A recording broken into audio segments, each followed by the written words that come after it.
Salve, salve, pessoal. Hoje é dia 13, sexta-feira, 13 de outubro. Nós estamos dando início aqui ao vídeo 3 da série que eu criei, Reagindo à Máquina do Caos. Esse vídeo aqui, ele se chama, eu dei o título a ele, né, de Reagindo à Máquina do Caos, é o episódio 3, Algo, Ritmo e Dopamina. Né? Ao longo do vídeo vocês vão ver por quê. Eu já começo o vídeo sugerindo que quem não viu ainda, veja o episódio 1, que é o Reagindo à Máquina do Caos 1, os antivacinas ou as antivacinas. Né? Na descrição do vídeo vocês vão ver por que o título é esse. Que veja também o episódio 2, que é o Reagindo à Máquina do Caos, o feed de notícias, em que a gente faz um exame sobre o surgimento do feed no Facebook, algumas consequências, né? E nesse vídeo 3 aqui, basicamente, nós vamos nos concentrar em análises que serão feitas em cima de certas passagens de conversa e entrevista do autor do livro A Máquina do Caos, né, o Max Fischer, que é o motivo de eu ter criado o motivo principal, né, de eu ter criado essa série Reagindo à Máquina do Caos, com um programador, né, e também administrador de rede chamado Sam Parker. Né?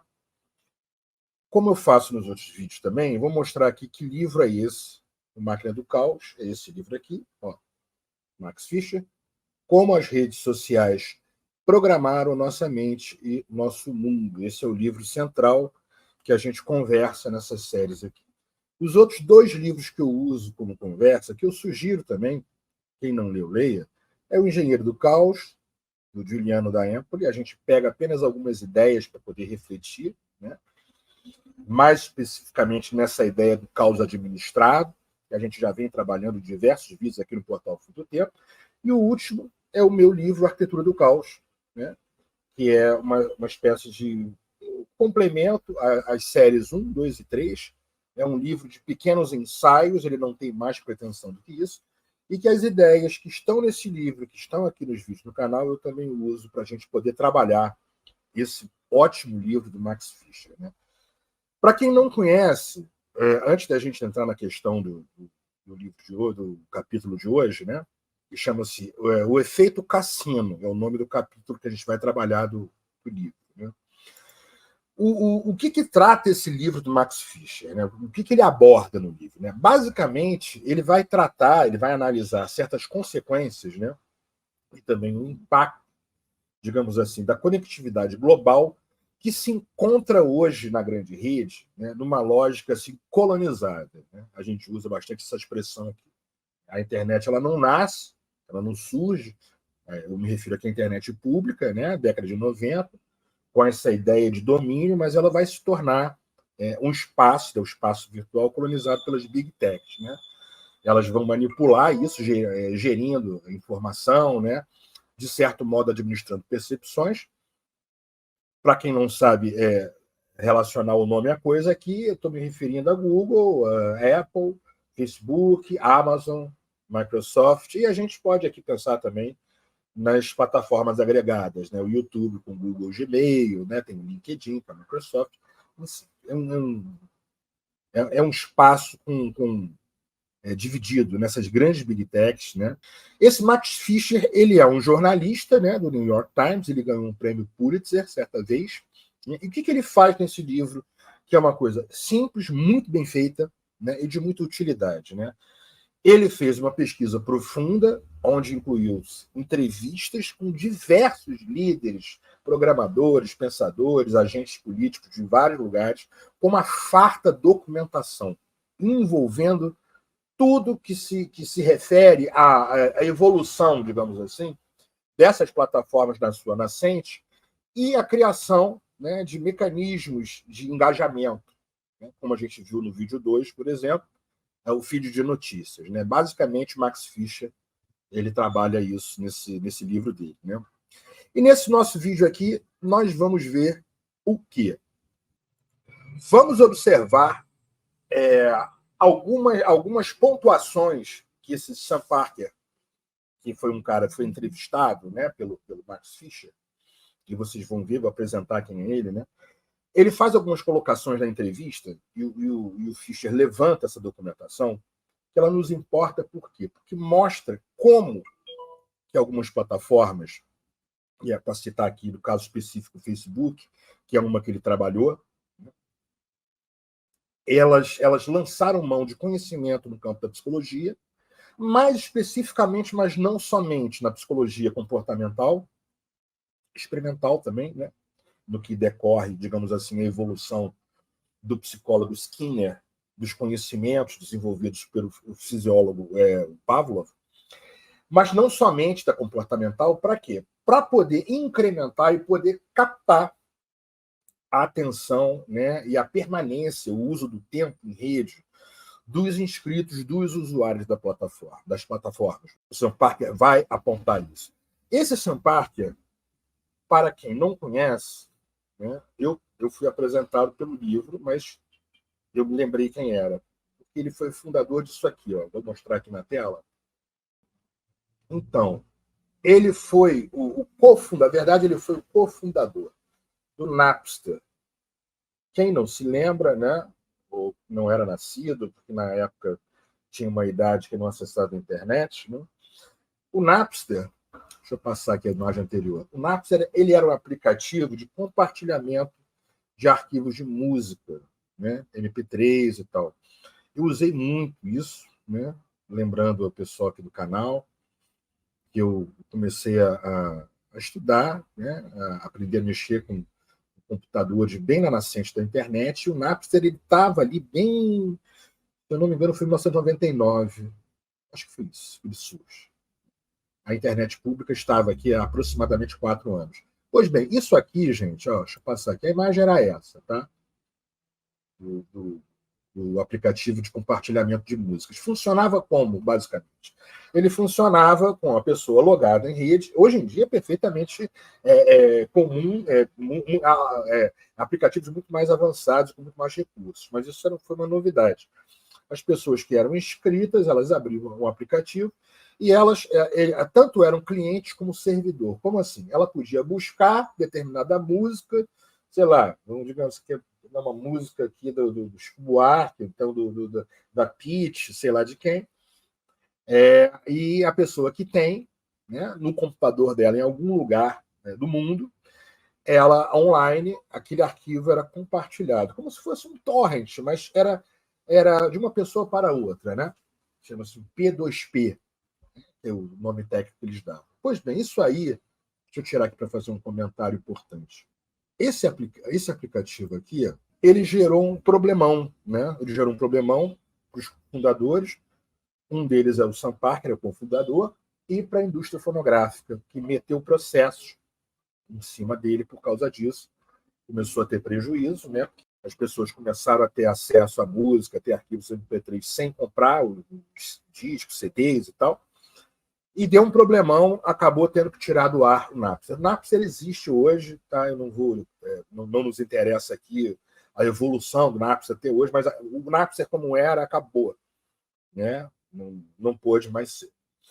E ele marcou toda uma geração, né? Tinha um outro muito parecido, o Kazaa, né? Com 2 As no fim também, compartilhamento, enfim. Isso foi bem na nascente, né, do surgimento da internet. Agora, vamos dar uma olhada, feita a apresentação, de quem é o sujeito que é o porta-voz, né, das questões que nós vamos examinar hoje, dentro do livro do Max Fischer, do Sam Parker. Vamos olhar aqui, então, nesse capítulo, que é o efeito cassino, o que ele diz sobre as redes. Isso referida a 2004, 2006, referida a 2006, que é quando ele trabalhou no Facebook. É isso mesmo, eu acho que foi 2006, né? E o Fischer, quando vai fazer essa entrevista, né? Enfim, na conversa ele vai rememorar, ele tinha 24 anos na época, veja só, ele foi presidente do Facebook, né? Bem próximo com o que a gente viu no vídeo 2 sobre o surgimento do feed, né? E, enfim, ele conversando com o Max Fischer, vai falar que quem não estava em rede ainda iria estar, seria capturado e tal, não sei o quê. Ele se intitulava hacker, né? Como boa parte da geração que deu origem a essas plataformas, a essas mídias sociais, né? Aplicativos de plataforma na nascente. O que é isso? Né? O termo, na época, a expressão, esse termo tinha um significado de alguém descolado da contracultura, e não exatamente hoje em dia, que se faz uma certa confusão, né? Quando se associa com pessoas que cometem crime na internet. Né? Eu costumo chamar de cybercriminosos. Né? Esse pessoal, como ele se intitulava, como parte da geração do Vale do Silício, né? Década de 90, internet pública. Ó, eu até coloquei aqui, quando veio surgir o sistema Microsoft Windows 95, foi uma virada importante, né? Porque o DOS ele passa a vir junto do CD de instalação e não mais instalado para disquete. DOS é aquela tela preta, o terminal, né? Onde você digita comandos e tal. As distribuições Linux vão aparecer em 93, as primeiras, que é o Slackware, né? Que inclusive eu gosto muito, e Debian, né? Logo depois. Enfim, a maior parte dessas pessoas, como esse cara que foi administrador, presidente do Facebook, criador do Napster, né? Desenvolvia software para a empresa, né? Ele foi fundador do Napster, como eu já falei, era um programa que eu já falei que era também, de compartilhamento de arquivo de música, tal, blá, blá, blá. E ele vai dizer uma coisa muito interessante para o Fischer, né? Ele vai fazer uma comparação na conversa do que ele fez com o Napster com as estratégias que o Facebook estava fazendo quando ele estava trabalhando no Facebook. Né? Ele vai dizer o seguinte: em vez de explorar pontos fracos da indústria da música, ou seja, o que ele havia feito lá em 99, né, para poder compartilhar os MP3 entre as pessoas sem vigilância, sem punição, até ter um processo que coibia isso, o Facebook iria fazer a mesma coisa com a mente humana. Isso é uma fala dele. Tá? É ele que está dizendo isso nessa conversa que ele teve com o autor do livro, com o Max Fischer. Né? Ele vai dizer o seguinte: o raciocínio que nós usamos para construir os aplicativos, tal como o Napster, tá bom? Ele fez antes de música, e no Facebook, como o feed que a gente viu no vídeo 2, era um só. Como consumir o máximo possível do seu tempo e da sua atenção. Essa que é a grande questão. Né? A gente viu isso no vídeo 2, quando nós vimos a criação do feed de notícias, né? Como isso gerou uma engrenagem no funcionamento de uma plataforma de rede social como o Facebook, que foi capaz de dar a impressão que criava um movimento, por exemplo, de raiva, de ódio, né? ao feed de notícias. Algumas pessoas que aderiram ao grupo, eu não gosto do feed de notícias, e pelo fato daquilo piscar na página inicial de cada um, de estar à mão um clique, a adesão a grupos, eles começam a ser compartilhados nos feeds e dá a impressão que muitas pessoas estavam engajadas naquilo. Né? Como consumir o máximo possível do seu tempo e da sua atenção. Né? Qual a explicação que ele vai dar? Né? Ele vai dizer o seguinte: olha, de vez em quando, isso ele já presidindo o Facebook, tá? De vez em quando a gente precisa estimular em vocês, usuários, picos de dopamina. Isso acontece quando uma pessoa curte ou comenta a sua foto, postagem, seja lá o que for. Isso vai levar a pessoa a produzir e contribuir com mais conteúdo, formando ciclos que irão render mais curtidas e mais comentários. Né? O Sam Parker, eu botei aqui a abreviação, né, SP, chamou esse ciclo de retroalimentação da validação social. E ele definiu do seguinte modo: é tal como se nós hackeássemos um sistema. Aspas. Porque se está explorando um ponto vulnerável na psicologia do ser humano. O Parker e o Zuckerberg, eles entenderam isso desde o início. Tanto o feed de notícias como isso que ele está falando agora. Né? Eles assim fizeram.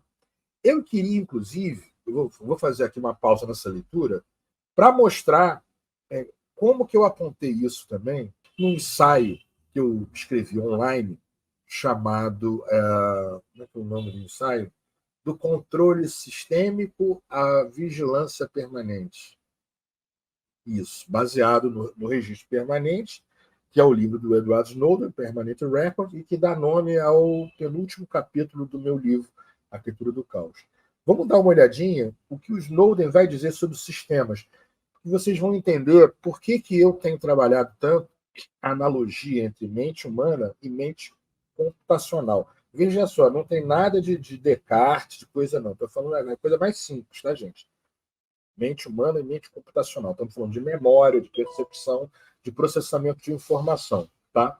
Vamos dar uma olhadinha aqui. Ó, é esse texto aqui que eu falei, que eu queria fazer esse comentário. Eu vou voltar aqui para mostrar para vocês qual é, quem se interessar em ver online, né? Ele está um pouco modificado no meu livro também.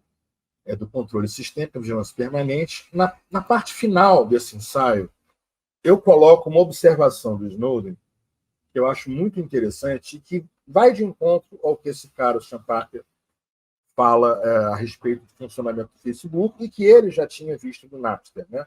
Para quê? Para captar a atenção, manter o máximo possível as pessoas na rede, né? Com um mecanismo de validação social, né? E que era reforçado por um sistema meio que de recompensa, né? Com a pessoa em rede, envolvendo foto, envolvendo imagem, envolvendo vídeo, envolvendo música. Né? O Snowden vai dizer o seguinte assim: toda vez que se consegue conhecer as regras de um sistema qualquer de uma maneira melhor do que o criador ou operador do sistema conhece, será possível explorar lacunas da vulnerabilidade que se encontrem entre esses dois pontos. Quais? A pretensão de como que esse sistema deveria funcionar e a maneira como ele funciona na realidade. E isso sem a necessidade de contar com a existência de falhas gritantes nesse sistema. E analogamente, gente, o mesmo pode ser aplicado às formas de governo, aos sistemas políticos. Né? Já vimos em vários trabalhos que a gente fez aqui no canal. Pois bem, vamos lá. Vamos dar continuidade. Então, a gente já viu aqui essa passagem desse ensaio, né? Essa fala do Snowden, que eu só quis fazer uma conexão com o que esse Sean Parker fala.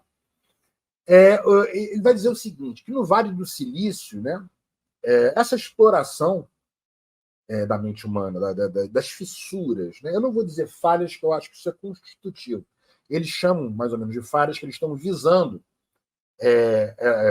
captar atenção e tempo, né, para o lucro, para obter o lucro. É uma espécie de exploração do trabalho psíquico também, que eles fazem, né, trabalho humano, psíquico, para o lucro. Mas, assim, eu não considero falha porque o ser humano ele é constituído desse modo. Né? Eu, não, como psicólogo, psicanalista, não creio que a psique seja uma fragilidade. Né? Há quem negue, há quem fique insistindo assim.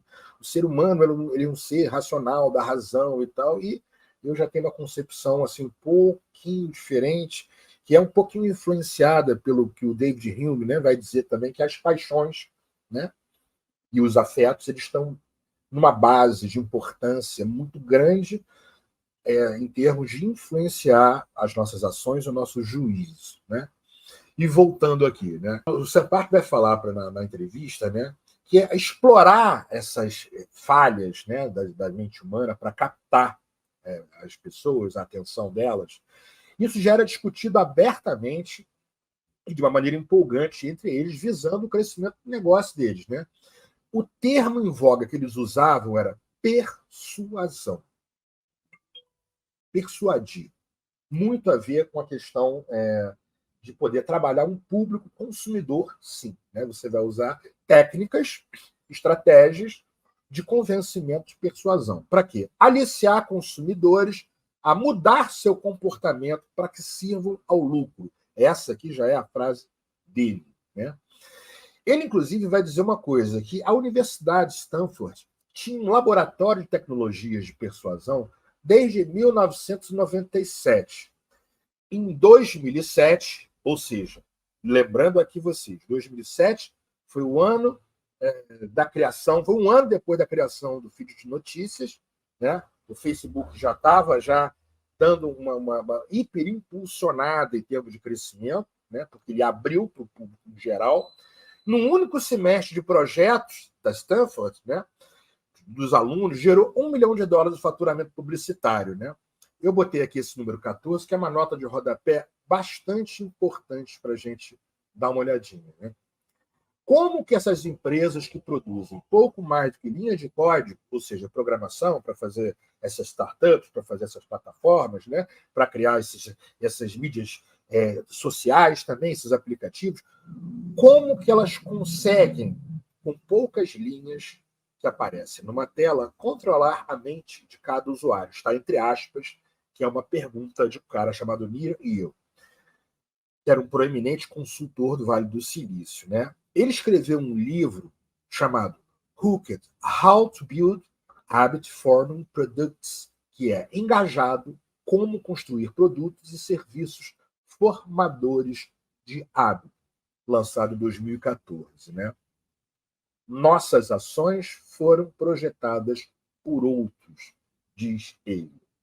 Vamos dar uma olhadinha nessa nota. Pois bem, essa aqui é a matéria, né, sobre a Universidade de Stanford, sobre esse grupo de pesquisa, esse laboratório. Né?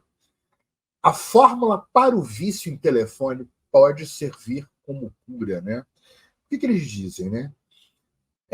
Isso foi publicado em 2018. Eles diziam que há 10 anos o laboratório de Stanford, ou seja, no livro fala 2007, ele vai criar uma fórmula para tornar a tecnologia algo viciante. Né?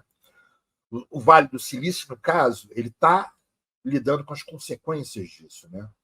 Esses 75 alunos que entraram numa sala de aula em Stanford, 10 semanas depois, eles conseguiram acumular coletivamente 16 milhões de usuários. Né? 1 milhão em receita de publicidade, uma fórmula que iria cativar, segundo eles, uma geração. Né? Um grupo de pesquisa de lá, que é um grupo de pesquisa Laboratório de Tecnologia de Persuasão, analisou como que a tecnologia poderia persuadir os usuários a realizar algumas ações.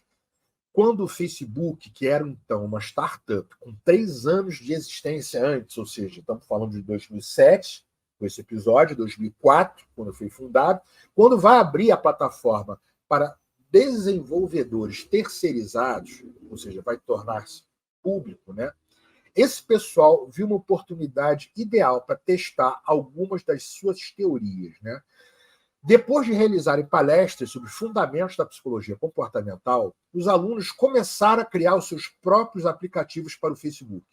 Usaram ferramentas psicológicas como reciprocidade, sugestão, para criar aplicativos que poderiam, por exemplo, enviar um abraço virtual aos seus amigos ou fazer com que eles participassem de um jogo online. Né? Na época, o Facebook tinha acabado de começar a promover aplicativos de terceiros no seu feed de notícias, que nós vimos no vídeo anterior. O iPhone foi lançado no verão de 2007. Eu vou fazer um comentário depois sobre isso, tá, gente? A App Store viria 1 ano depois. No Vale do Silício, o modelo comportamental responde a uma das perguntas mais persistentes dos designers de produto. Como é que a gente faz por os usuários voltarem? É esse o lance. Captar atenção e tempo. Manter a pessoa lá. Né? Se você conseguir entender os gatilhos internos das pessoas, você pode tentar saciá-los. Aspas. Isso está na matéria relativo, né, a essa entrevista, essa matéria sobre esse laboratório. Se você estiver se sentindo sozinho, a gente pode te ajudar a se conectar. Se você estiver entediado, a gente pode ajudar a entreter. Muitas pessoas apontam, eu inclusive, Lúcio, que o Facebook e outras plataformas aproveitaram esses princípios psicológicos para captar a atenção humana, especialmente negócios apoiados por publicidade, onde mais tempo gasto em aplicativos equivale a mais lucro. Os designers podem otimizar valores que nem sempre estão alinhados com o bem-estar dos usuários. Pois bem, deixa eu retirar aqui de tela, que eu falei que eu vou fazer um comentário sobre os iPhones. Aliás, sobre os iPhones não, sobre o iPhone. Pois bem, já saiu. Vocês lembram, então, pessoal, A gente viu. Essa matéria é a nota de rodapé 14 desse subcapítulo que a gente está trabalhando aqui. Vocês lembram que em diversos lugares aqui eu compartilho a ideia, a leitura que eu tenho, de que o advento, deixa eu pegar aqui, ó, o advento, o meu não é um iPhone, tá? Ele é um smartphone comum, não é dessa marca. O iPhone ele vai trazer uma novidade, que é a conexão por toque, a conectividade com como é que se chama? Uma série de aplicações do manejo com a mão que permite que as pessoas configurem esse aparelho aqui para não só ficarem conectados no decorrer do avanço dos dispositivos, né, mais tempo, automaticamente, como para serem notificados. Tudo assim, tudo com o dedinho.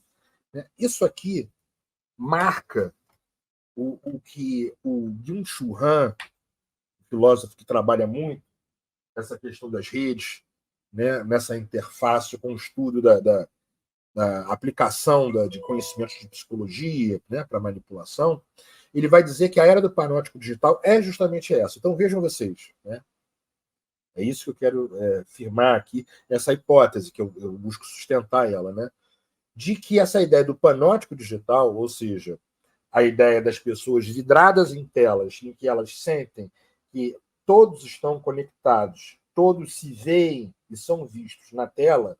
Atenção que tem um caráter ilusório aí, lembrando que ilusão ela participa da realidade, né? Ela não está apartada, entendeu? Que inclui, o panóptico ele inclui também o desenvolvimento dessas estratégias, desses aplicativos. Essa é a ideia do feed, por exemplo, de notícia, que faz pulsar os olhos, né? Isso foi feito antes da disseminação desses aparelhos. Vai pulsar os olhos dos usuários, visando capturar eles mais tempo na plataforma, com notícias sobre o que o outro está fazendo, aonde o outro clicou, aonde o outro foi, né? E aquilo piscando na página pessoal da pessoa, ou seja, fazendo já uma conexão para que a pessoa permaneça mais tempo ali, para ela ter mais notícias sobre tudo que está ocorrendo. Entendeu? Isso tudo está ligado, surgimento dessa época. Isso tudo, né? Vamos voltar aqui ao texto. Então, ele vai fazer aqui uma aproximação com uma máquina de jogo que é muitíssimo interessante para a gente pensar aqui um detalhe importante. Ele vai dizer o seguinte, que o YouTube, por exemplo, né, e o Twitter, né, o que os seus desenvolvedores pretenderam, o que eles bolaram para modificar atualmente o nosso comportamento, ele gosta de fazer uma comparação com a máquina caça-níquel, né, com as máquinas caça-níqueis. Por quê? Presta bem atenção na comparação que ele faz. O que é a máquina caça-níquel? Ela é projetada para reagir, né, ela é programada, na verdade, projetada e programada para reagir a cada ação de uma pessoa, de um humano que vai lá mexer nela, com retorno visual, auditivo e tátil. Né? Eu só joguei uma vez na minha vida, tá? Eu não gosto de jogo, não. Mas teve uma viagem que eu fiz, que eu, só por curiosidade, fui e joguei justamente nessa máquina, um pouquinho. Né? Eu me lembro dessa experiência, entendeu? Faz um ping, né? A pessoa, quando joga no caça-níquel, o que faz? Ela joga uma moedinha, né? Aí faz aquele barulhinho, né? O ping, quando você põe a moeda, faz ele chama de o caching, quando você puxa a alavanca, faz aquele barulho, né? De puxada, né? E luzes, ou uma luz colorida, vai piscar quando a pessoa solta, para poder fazer lá o sorteio dos números, das frutas, seja lá qual for o caça-níquel que a pessoa está jogando, né? Ele vai chamar, atenção, nós não estamos fazendo um estudo de um autor de psicologia, né? Nós estamos fazendo um estudo de um desenvolvedor de plataforma que diz, seguindo conceitos de psicologia comportamental. Ele vai dizer que isso tudo está apoiado no condicionamento pavloviano. Né? Pavlov, para quem não sabe, quem não lembra, né? Um fisiologista que ele trabalhou com condicionamento, com estímulos. Né? Alguns estímulos seriam estímulos naturais e outros seriam estímulos neutros, não naturais, né? E que ele faz todo um trabalho de condicionamento para ligar um ao outro, fazendo com que um animal, né? No caso ele fez com cães, mas que humanos, determinada experiência, pudesse fazer também, pudessem reagir, né? Como reagiriam naturalmente a partir do estímulo neutro. Ora, mas eu não entendi bem. O que eu estou dizendo? Imagina a comida. Ele fez isso com cães. A comida ela gera um efeito, né, de vontade de comer quando é visualizada, quando se sente o cheiro, salivação. Né? Isso é um estímulo natural. Por que é natural? Quando a pessoa vê comida, a pessoa principalmente está com fome, né, ela vai sentir vontade de comer, ela vai salivar para aquilo, vai produzir, né, substâncias naturalmente do seu organismo, né, o que ele fez com os cães, em relação a isso. Um barulho de uma campainha é um estímulo natural? Um sino? Alguém ouve tocar? Não, não é feito. Mas se você habitua a toda vez, né, que é oferecido, que surge o alimento para o animal, tal como ele fez, juntamente com um sino, né, uma campainha tocando, ao longo do tempo, ele vai provar, você consegue fazer com que, ao escutar o sino, né, aquele animal produza uma salivação, ou seja, ele faça uma associação. Na verdade, esses condicionamentos eles lidam com o que a gente pode chamar de associativismo. Né? Você vai fazer links de associação com estímulos que seriam neutros, né, com outros que seriam naturais.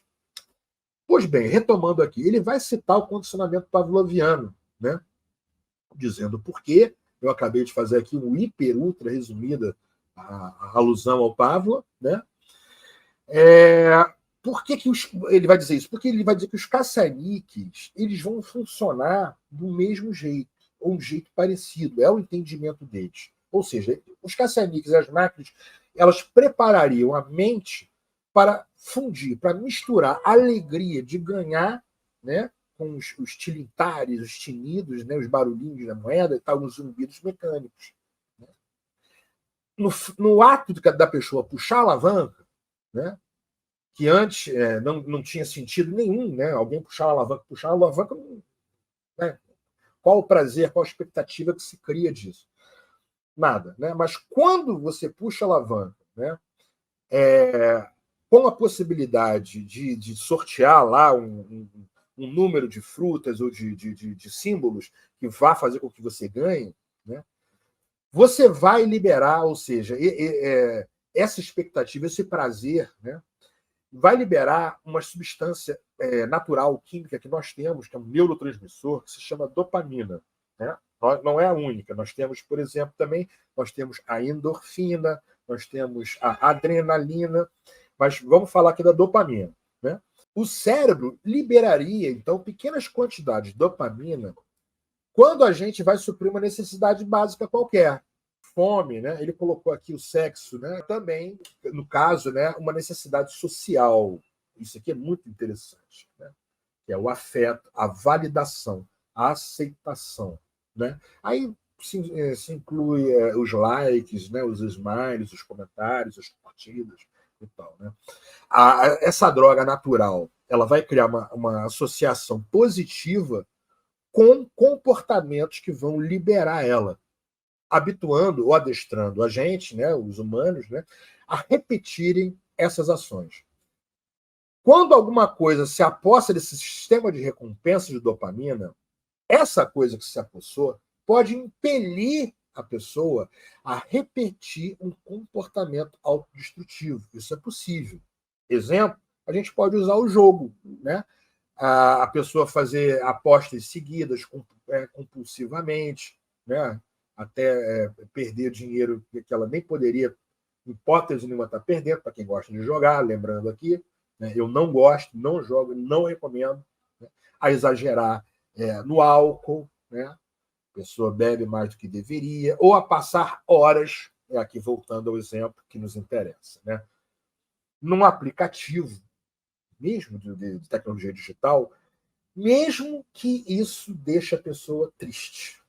Gente, eu tenho relatos de pessoas que dizem né, que varam madrugada, perdeu o sono, e que fica ali fazendo uma série de comparações de buscas que muitas das vezes não leva ela para o caminho de nenhuma satisfação, nenhuma alegria pessoal. Né? Pois bem, a dopamina, então, ela seria cúmplice nessa leitura, né, que ele está fazendo, das mídias sociais dentro dos cérebros humanos das pessoas que são usuários, que são inscritas, que são cadastradas. Né? É por causa dessa droga, dizem eles, né, que o seu celular, o meu celular, se parece um caça-níqueis. Olha a comparação que eles fazem, né? Com os pisca-piscas. Né? Vou dar um exemplo aqui. Né? Quando uma mensagem do Zap, por exemplo, e a pessoa coloca um som para piscar, ou uma mensagem, né? Para quem tem Twitter, eu não tenho, mas coloca para uma notificação da tela, às vezes até um sininho, né? Vai fazer, às vezes, muito parecida, diz ele, né? Com as piscadas de notificação colorida, barulhinhos de que vibra e tal. Esses estímulos por si só, entra aqui a comparação que a gente fez quando eu expliquei assim bem resumidamente sobre o Pavlov, né? Isso por si só não tem significação nenhuma. Né? É que nem o sino que a gente usou o exemplo que o Pavlov fez com os cães. Né? A campainha, o sino, por si só não quer dizer nada, mas quando é associada com o alimento, vai produzir a salivação. Né?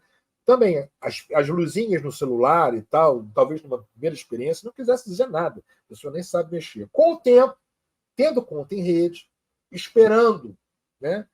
Mensagens, vídeos e compartilhamentos, ao piscar a luzinha, ao fazer o sonzinho, né, esse efeito, né, ele vai ser startado. Né? Ou seja, estímulos que por si só são insignificantes do ponto de vista neurológico, né, eles vão ser linkados nessa dinâmica das redes. Né? Principalmente se o telefone, por exemplo, o smartphone, combinar com atividades que são gratificantes. Mandar mensagem para amigos, ficar olhando fotos e tal. Né? Os aplicativos sociais se apoderam de uma compulsão. Isso é fato, gente. Qual compulsão?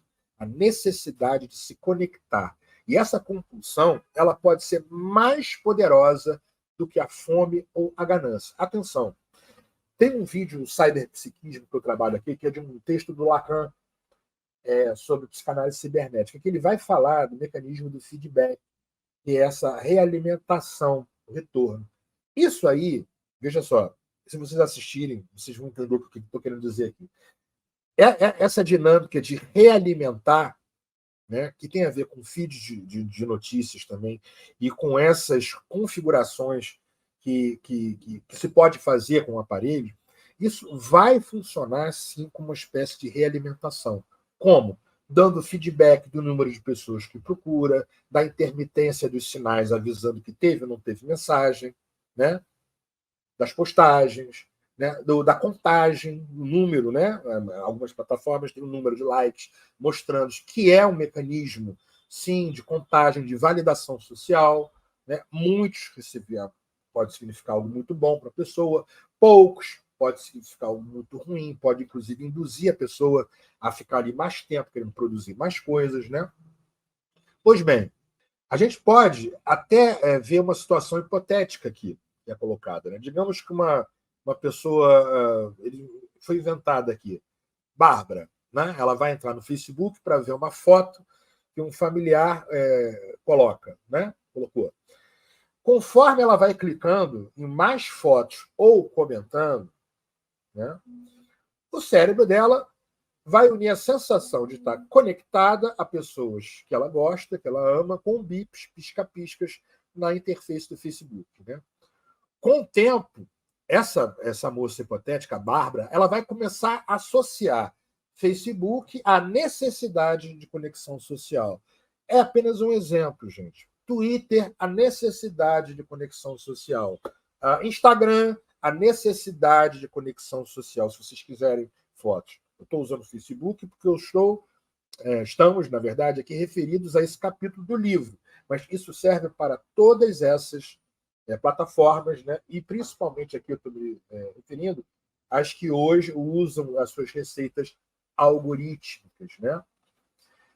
Pois bem, essa pessoa hipotética, né, que ele está usando o exemplo aqui para falar dessa sensação provocada, fabricada, né, que faz associação, que captura, né, a pessoa aprende a atender essa necessidade com uma ação. Qual ação? Nós todos fazemos, né, de um certo modo. usar a plataforma, usar a rede, que, na verdade, raramente vai nos dar satisfação. Tá? É assim com todo mundo? Não, gente, claro que não. Tá? Eu vou só fazer um comentário aqui, vou diminuir um pouco. Uma pessoa que usa pouco, né, ou que pontualmente ela posta um vídeo, ela não vai entrar nessa dinâmica. Nós estamos referidos aqui a uma massa que não é pouca de número de usuários e de usuárias que gastam um bom tempo diário, né, dedicam um bom tempo de atenção para plataformas em geral. Entendeu? Não estamos falando dos casos que são o menor número de pessoas que usam muito pontualmente, esporadicamente, tá? Essas plataformas. Então, continuando. Pois bem, pouco depois do avanço decisivo do Facebook com feed de notícias, nós vimos no vídeo 2, né, o que isso representou, as grandes plataformas sociais elas convergiram no que se chamou de um dos maiores segredos do cassino. É aí que entra essa analogia com esse tipo de jogo, né? Com os dispositivos de tecnologia digital, através dos quais nós nos conectamos à grande rede. Né? Eles vão chamar isso de reforçamento intermitente de intervalo variável. Olha só, o psicólogo Frederick Skinner ele descobriu que se passasse para um humano, um paciente, uma tarefa repetitiva, exemplo, resolver um quebra-cabeça, né? E ele recompensasse a pessoa toda vez que essa tarefa fosse completada, geralmente a pessoa acatava a tarefa. Porém, ela parava de fazer depois que a tarefa não era mais recompensada. Tá? Mas o Skinner vai fazer o quê? Ele vê que se ele distribuísse recompensas apenas às vezes e fosse aleatório quanto ao tamanho delas, a pessoa completava a tarefa com mais consistência e até com obstinação. Continuava completando a tarefa muito depois que as recompensas cessassem de vez, como se buscasse compulsivamente até a possibilidade de recompensa. Né? Aqui eu vou fazer um comentário e depois eu volto para o texto. Então, uma observação que eu queria fazer, antes de voltar para a gente ler o texto, o restante do texto, é que algumas plataformas e pessoas têm trazido esse tema, essa possibilidade para a discussão, elas vêm alterando as tais receitas algorítmicas, né? O que são? As receitas que os programadores fazem visando o que é oferecido, o vídeo que será encaixado depois que a pessoa assiste determinado vídeo para compartilhamento, para manter a atenção da pessoa ali. Isso tem mudado. Né? Isso gera um engajamento diferente, isso gera, em algumas pessoas, uma necessidade de produzir mais e mais vídeos. Né? Eu já ouvi esses relatos, entendeu? No meu ponto de vista, isso pode estar diretamente ligado com essa observação que esse Sean Parker faz no texto. Vamos voltar para o texto. Ele vai fazer um outro exemplo, ele vai lançar mão de um outro exemplo que eu acho muito interessante para isso, que para entender melhor a ideia do reforço contínuo, usando as máquinas de refrigerante ou salgados. Né? Essas máquinas são exemplos de reforço contínuo. Por quê? Porque cada vez que a gente põe lá umas moedas, um dinheiro, né? Ou seja, nesse comportamento, né? A gente se comporta como a gente põe o dinheiro, a gente recebe o quê? As latas ou pacotinho de salgadinho em troca, né? Que é o reforço positivo, esse é o exemplo. Né? Entretanto, se uma máquina de refrigerantes ou salgados não fornecesse latas e pacotes 2 vezes seguidas, né? Ou seja, provavelmente nós pararíamos de tentar obter colocando dinheiro. O que é isso? Você coloca uma moeda e recebe a lata. Mas se você coloca, e na terceira ela não dá mais nada, o que é esperado? Você vai parar de fazer. Né? Passamos a esperar que o nosso comportamento seja reforçado toda vez que ele for realizado e rapidamente ficaremos desanimados se ele não for. Pois bem, é aí que está a questão. A imprevisibilidade da compensação é que vai tornar difícil parar. Os caça-níqueis fazem isso, gente.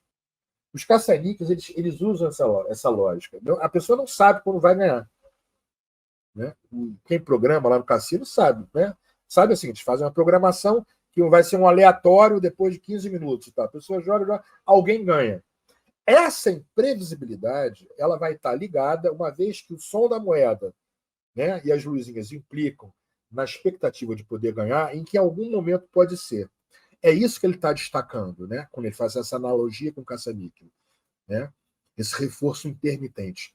E eu fiz a possibilidade, né, eu levantei a possibilidade, eu não tenho certeza, isso veio da minha cabeça, por causa do relato de pessoas dizendo que parecia que a lógica de distribuição de vídeos, né, que o YouTube, por exemplo, faz, né, que a gente fala assim, compartilhe e tal, não sei o quê, deixa um like para mais pessoas verem e tal. Algo mudou, houve um período que houve uma baixa geral, né, de compartilhamento, de inscrições, que pode ter sido algo bem parecido que foi criado, né, nessa dinâmica. Quer ver? Vamos voltar aqui para o texto, essa analogia que ele faz com os caça-níqueis, né?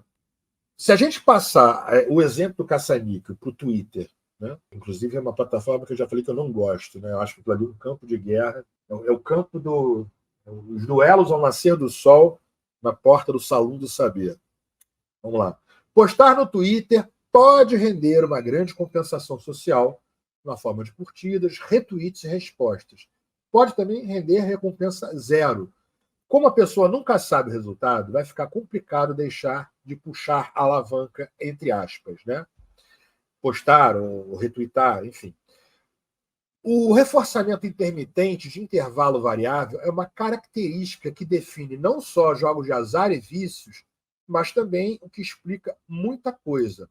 Relações abusivas. Eu achei interessante ele ter feito essa alusão aqui nessa passagem do texto.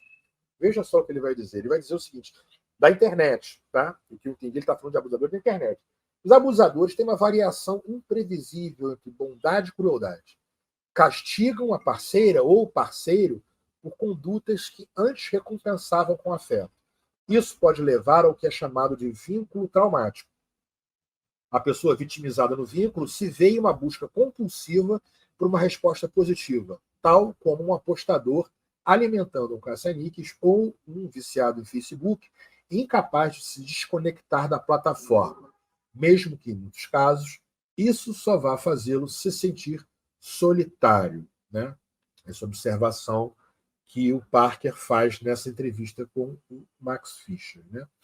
Além disso, voltando, embora postar nas redes possa parecer uma interação genuína entre você e o público, existe uma diferença que é invisível e é crucial. Na internet, a plataforma age como intermediário que não é visto. Né? Ela que vai decidir quais dos seus comentários que vai distribuir para quem e em qual contexto. Né? A sua próxima postagem pode aparecer para pessoas que vão amar, vão aplaudir, ou também pode aparecer para pessoas que vão odiar, vão vaiar, ou para nenhuma. Você nunca vai saber, pois as decisões que a plataforma toma são invisíveis. Tudo que você sabe é que pode ouvir aplausos, vaias ou gritos, e, ao contrário dos caça-níqueis, das máquinas de cassino, né, que raramente estão por perto do nosso dia a dia. Eu usei o exemplo, eu não gosto de jogo. Eu joguei uma vez que eu fiz uma viagem, mesmo assim, eu joguei uma merrequinha porque eu não gosto de jogar dinheiro. Ela não está perto da gente, né? Está só em cassino. Né? O jeito como os aplicativos de mídias sociais, eles sim, eles estão entre os produtos de maior acesso na Terra, à mão. E para muitas pessoas, configurado para estarem conectados constantemente. Algumas pessoas até à noite. Né? Do ladinho assim da cama, seja lá onde for. Né? Então, é como se fosse um cassino que cabe no bolso, essa aproximação que ele vai falar aqui. Né? O jeito como nos adestramos a responder a qualquer decaída da nossa felicidade. E aí, rola o quê? Basta dar um puxão no caça-níqueis, mais onipresente da história. É um instrumento do panóptico digital, né? Que o RAM vai trabalhar para uma outra via. Né? Pois bem, vamos falar um pouco mais sobre condicionamentos de reforços parciais intermitentes, né?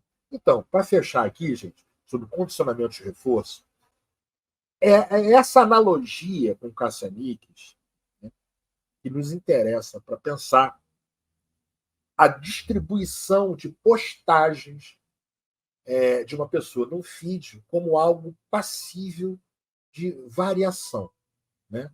Pode aumentar, eventualmente, o número de curtidas, compartilhamento, comentários, ou mesmo a lógica de receitas algorítmicas de determinadas plataformas também pode mudar, como a gente já viu.